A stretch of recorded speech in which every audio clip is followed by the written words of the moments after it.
Welcome to inspire yourself. ইন্সপায়ার ইয়োরসেলফের আরও একটি রান্নার পর্বে আপনাদের সকলকে আরও একবার স্বাগত জানাই। আজকে তৈরি করে দেখাবো শীতের টাটকা সবজি দিয়ে একটা দুর্দান্ত স্বাদের সবজির রেসিপিটা সবজির হলেও খেতে কিন্তু দুর্দান্ত ভালো হয়। গরম ভাত কিংবা রাতে ডিনারে রুটির সাথে খেতে বেশ ভালো লাগে। তাহলে দেরি না করে রেসিপিটা শুরু করা যাক। কড়া বসিয়ে দিয়েছি। কড়া ভালো করে গরম হলে তাতে দিয়ে দিলাম 2 চামচের মতো সর্ষের তেল। রান্নাটা পুরোপুরি সর্ষের তেলেই হবে। তেল ভালো করে গরম হলে ফোড়ন দিয়ে দেব অল্প একটু চিলি ফ্লেক্স আর দিলাম অল্প একটু হিং। চিলি ফ্লেক্স না থাকলে শুকনো লঙ্কাকেও দুভাগ করে ভেঙে এক্ষেত্রে ব্যবহার করতে পারেন। ফোড়ন থেকে বেশ মিষ্টি গন্ধ বেরোতে শুরু করলে রান্নাটা শুরু করব। এই সময় দিয়ে দেব কেটে নেওয়া ফুলকপির ডাঁটির অংশটা বাদ দিয়ে কেবলমাত্র ফুলের অংশটাই রেখেছি। এইভাবেই কেটে নিয়েছি একদম পাতলা পাতলা করে, যাতে করে রান্নাটা করতে খুব কম সময় লাগে। এবারে ফুলকপিগুলো সমস্ত কিছু দিয়ে দিলাম। ফুলকপিগুলো দিয়ে একবার ভালো করে নাড়িয়ে দেব। চিলি ফ্লেক্স দেওয়ার কারণে ফুলকপির গায়ে অসম্ভব সুন্দর একটা রং চলে আসবে। দেখে মনে হবে যেন হলুদ দিয়েছি, কিন্তু এখন আমি হলুদের ব্যবহারই করিনি। এবার ফুলকপিটা একটু নাড়িয়ে চাড়িয়ে নেওয়ার পর দিয়ে দিলাম 2টো মিডিয়াম সাইজের কেটে নেওয়া আলুটাকেও আমি লম্বাটে করে কেটেছি আর একটু মোটা সাইজ রেখেছি, যাতে করে সবজিগুলো একরকমভাবে সেদ্ধ হওয়ার পরও আলুটা কোনোভাবে ভেঙে না যায়।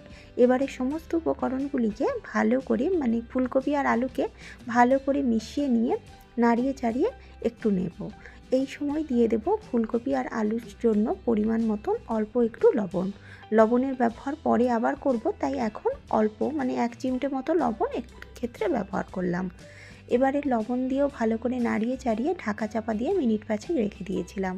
মিনিট 5 পর ফিরে এলাম। এখন ফুলকপিটাও বেশ গায়ে সুন্দর রং ধরেছে আর অল্প একটু সেদ্ধও হয়ে গেছে, আর আলুটাও অল্প একটু রং ধরে ভাজা হয়ে গেছে। এই পর্যায়ে দিয়ে দিলাম পেঁয়াজকলিটা। আমি এক্ষেত্রে 200 গ্রাম পেঁয়াজকলি ব্যবহার করেছি। যেহেতু পেঁয়াজকলি থেকে জল বেরোবে, তাই পেঁয়াজকলিটা একটু পরে ব্যবহার করলাম, ফুলকপি আর আলুটা পুরোপুরি ভাজা হওয়ার পর। এবার ফুলকপি আর আলুর সাথে পেঁয়াজকলিটাও মিশিয়ে দিলাম। তার সাথে দিলাম 2 মুঠো মতো মটরশুঁটি দেওয়ার কারণে রেসিপিটা খেতে ভীষণ ভালো হয়। এবারে মটরশুঁটি আর পেঁয়াজকলি এবং সমস্ত উপকরণগুলো সাপেক্ষে লবণটা যোগ করে দিলাম।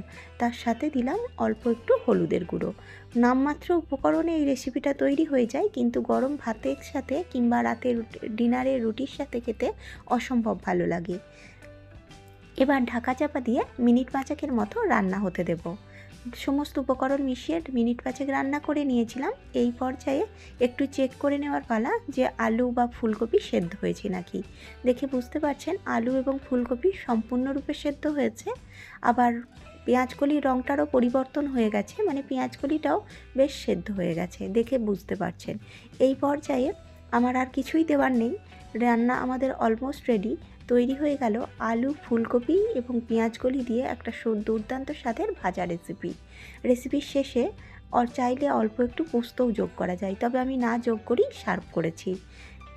আজকের রেসিপি আপনাদের কেমন লাগলো তা একটা ছোট্ট কমেন্ট করে জানাতে পারেন। ভালো লাগলে লাইক ও বন্ধুদের সাথে ভিডিওটাকে অনেক শেয়ার করবেন। আমার চ্যানেল এখনও না সাবস্ক্রাইব করে থাকলে সাবস্ক্রাইব করে নিয়ে আমার পাশে থাকবেন। পাশে থাকা বেল আইকনটা অবশ্যই প্রেস করে রাখবেন, তাতে করে আমি নতুন কিছু ভিডিও আপলোড করলে ভিডিওর নোটিফিকেশন সবার আগে আপনার কাছে পৌঁছে যাবে।